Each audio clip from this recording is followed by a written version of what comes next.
السلام علیکم ورحمۃ اللہ وبرکاتہ۔ محترم سامعین و ناظرین، آج بات کریں گے نظر کے حوالے سے۔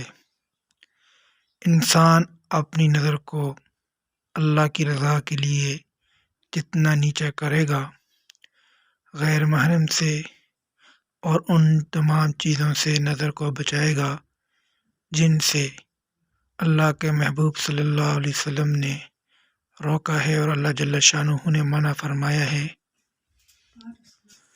اس سے بچ جاتا ہے تو اللہ جل شانہ اس کو دو پروانے دیتے ہیں۔ ایک تو اس کی دنیا کی تمام تر مصیبتیں، مشکلات ان کو حل فرما دیتے ہیں۔ دوسرا یہ کہ اس کو رضا کا پروانہ دے دیتے ہیں اور اس کے دل میں اپنی محبت، اپنے محبوب صلی اللہ علیہ وسلم کی محبت ڈال دیتے ہیں۔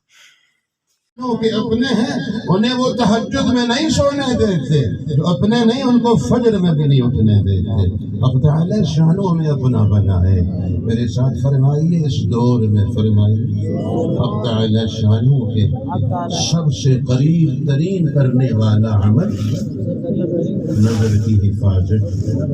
ذرا آپ واپس تشریف لائیے، نظر کو بچانے کے لیے، نظر کی حفاظت کے لیے نظر کو اٹھانا پڑتا ہے، جھکانا پڑتا ہے، نیچے کرنا ہے، جھکانا ہے۔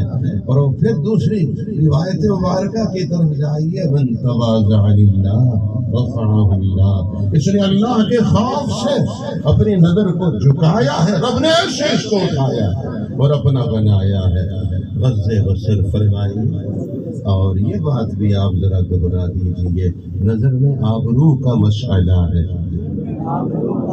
جو نظر کی احتیاطی کرتا ہے یہ دوسروں کی عزت سے کھیلتا ہے اور آنکھوں کے راستے حرام لقمے لیتا ہے۔